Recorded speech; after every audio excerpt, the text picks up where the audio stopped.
I always caution people to think, be where you need to be, where your people are, just because there are different platforms such as TikTok, Instagram, X, YouTube, whatever it is. Be where your audience is and be there well.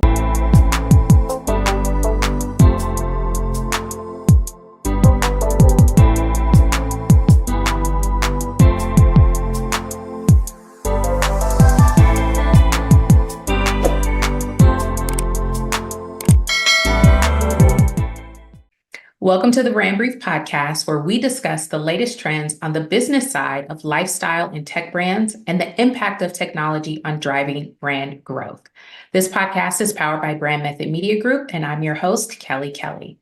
Today's guest is Tami McQueen, Chief Marketing Officer at BIP Ventures. BIP Ventures is the North American-focused venture capital division of BIP Capital. It is one of the Southeast's largest and most active VC firms.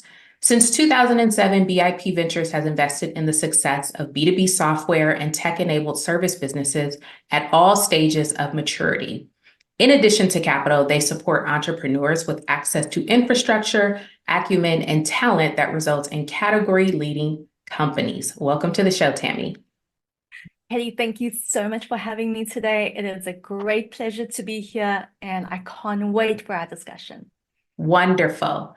So I would love to start with just getting into your role as CMO, Chief Marketing Officer. What does your role entail at BIP Ventures? Kelly, I think I have the best job in the world. You do. Can't believe I get to do what I get to do, and it's a real privilege to work with our investors and founders. And I have the great opportunity to be on both sides of the table. My team works with our portfolio companies. We have over 65 of those in the portfolio across the country in different sectors, ranging from healthcare, technology to media, marketplace, also from a dev tools and overarching SaaS technology businesses. And so we support our performance engineering team, who works very closely on the performance of our portfolios, helping them grow, scale, and accelerate their business activities. So we can support from a marketing perspective, whether that is on their branding, their ICP, different technology stacks in marketing. We help them a lot with their media releases or any public announcements that they have, and work with them as they build and grow. We also host 2 annual events throughout the year, our shareholders event and also a symposium, where we highlight and showcase a lot of those portfolio companies on stage. And it's an opportunity for investors to meet and see them where they are. So that's a fun part of what we do with our team, with specifically our portfolios. And on the other side, we work closely with our investors as well. So different fundraising and also working closely with them throughout the process from the investing side. And then a third realm of what we do from a marketing perspective is the firm itself. So these are different activities. Our content is incredibly robust. If you've had a chance to check that out on the website, we produce a report every year. It's called the State of Startups in the Southeast report, where we measure, track, and analyze different regions in the Southeast, the performance of startups, as well as investment trends in startups in those regions as well. That's a lot of fun that comes out of our team. We are also sharing a podcast that we will launch in the next couple of weeks. So excited about that, sharing founder stories, insights, and also investment trends and opportunities. So I'm looking forward to that. The team is working really hard to get that out, and overall just awareness and brand and support from both the founders and investor side. That's amazing. That's incredible. It's a lot of fun. It is a lot of fun. I see your content often, and I'm like, wow, it seems like such a well-rounded approach. It doesn't just seem like, oh, these are our brands. It's like, it's all encompassing. It's the culture, it's the brands, it's the investors, it's all of it. It seems that way. I'm so glad you mentioned that, because all too often brands go online and they just push with all this content and with all these updates online, where I think it has shifted so much over the years, but particularly now you see how that algorithm has shifted. And I'm always saying, listen, you need to create for something that's valuable, not what moves the algorithm. But truly, people listen to people, people respond and react to people. From a brand perspective, it's really, really hard to move the needle otherwise, unless you are genuine and valuable and bring in insights that can actually make an impact. So I think that approach in our content team is phenomenal, and in what they deliver and how they really bring the right things into the right people's hands. Yeah, I agree completely. I often say jokingly, when we are starting a new engagement, we make it very clear that we are not going to chop up your trifold brochure and spit that out all over LinkedIn. It's going to be a holistic approach or nothing at all. Yes, absolutely. And I think it's interesting, creating content is one thing, but distributing is another. And my inside joke is that uh, if someone cuts down a tree in the woods and no one's there to hear it, did it actually happen? Same thing with content. If you create a massive report to all these different content pieces, but no one knows it happens and you don't distribute them, did you actually write that? Did it happen? Yeah, exactly. Did it happen? So speaking of brand and storytelling specifically, is such a powerful tool in marketing. What's BIP Ventures approach to crafting compelling narratives around internally as well as the ventures and the impact they aim to make in the world? I love that you mentioned internally as well, because I think that is so critical for your employees to believe in and also be a steward of your vision and core values to the rest of the world. And for us, storytelling is not an act, but it is a way of who we are.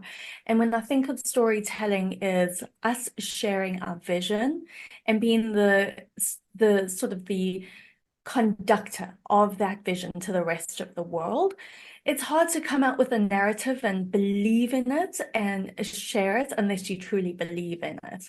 And so from our perspective, storytelling is sharing our vision, sharing our why behind why we do it, and our North Star of what is our leading initiative of what we do it for and why we do it. And I think that for us is our brand storytelling. It's the why behind what we do and the value that we want to bring to our founders, and being an elite partner for who we partner with, that we are trustworthy, that we can deliver that fiduciary responsibility to them as well.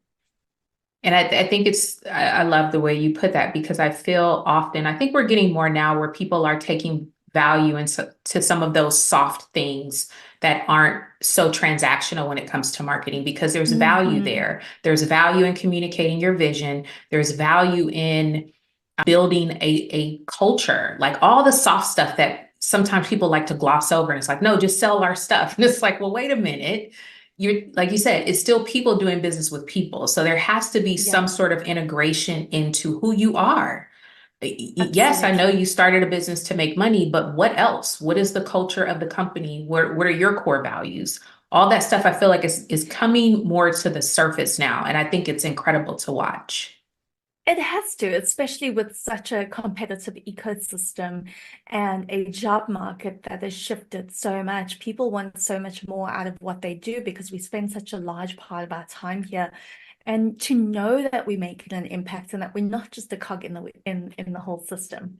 So I want to talk a little bit about data, because I feel like marketing is recently under such a microscope, and people are trying to, once again, identify the ROI. So as data becomes increasingly more crucial in marketing, how does BIP Ventures leverage data analytics and insights to tailor the marketing strategies and like better understand the audience?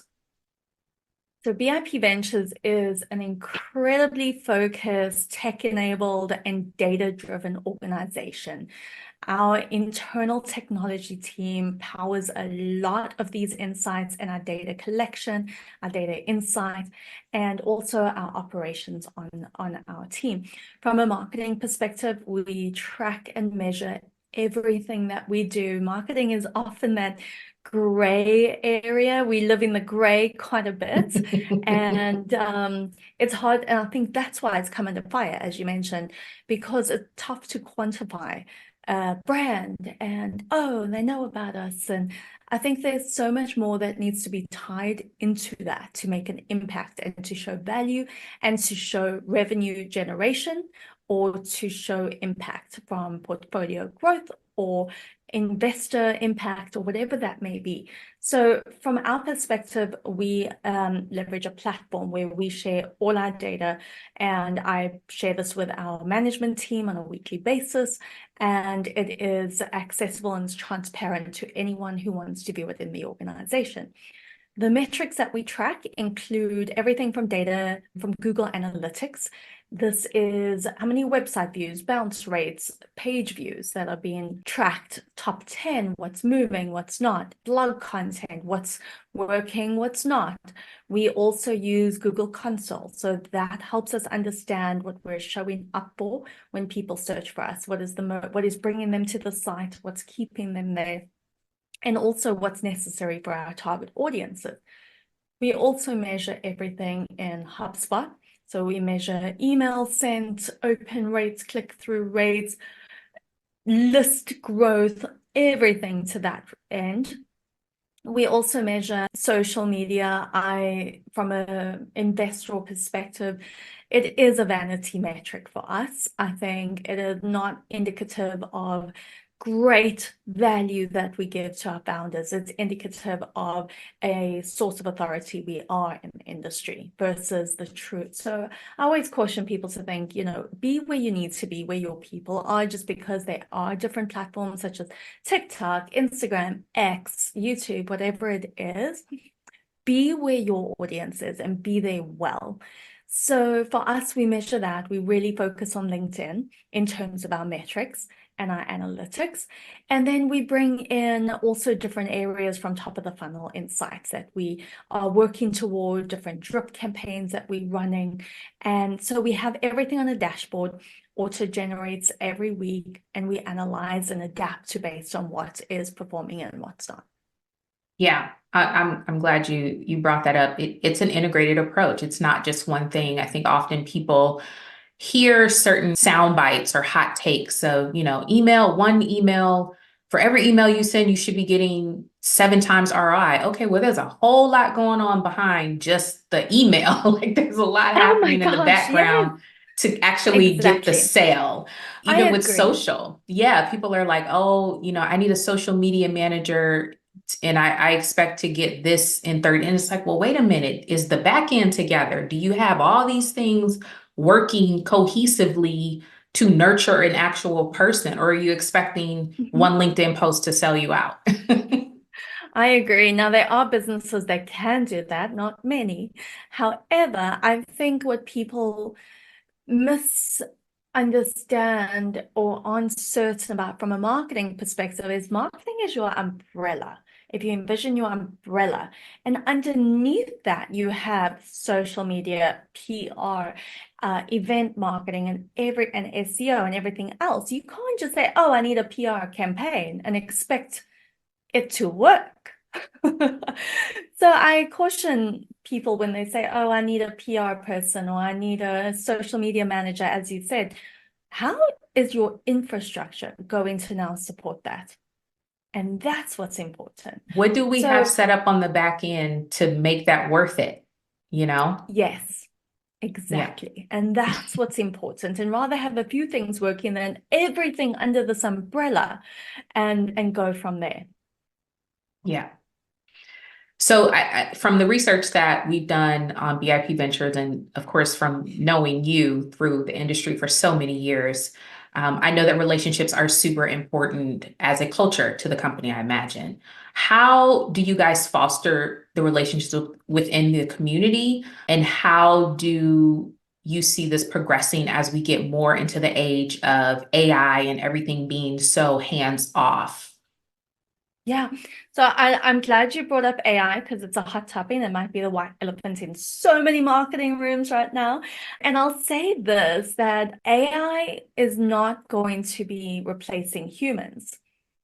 I will say though, it will replace marketers or people with AI will be replacing those without AI.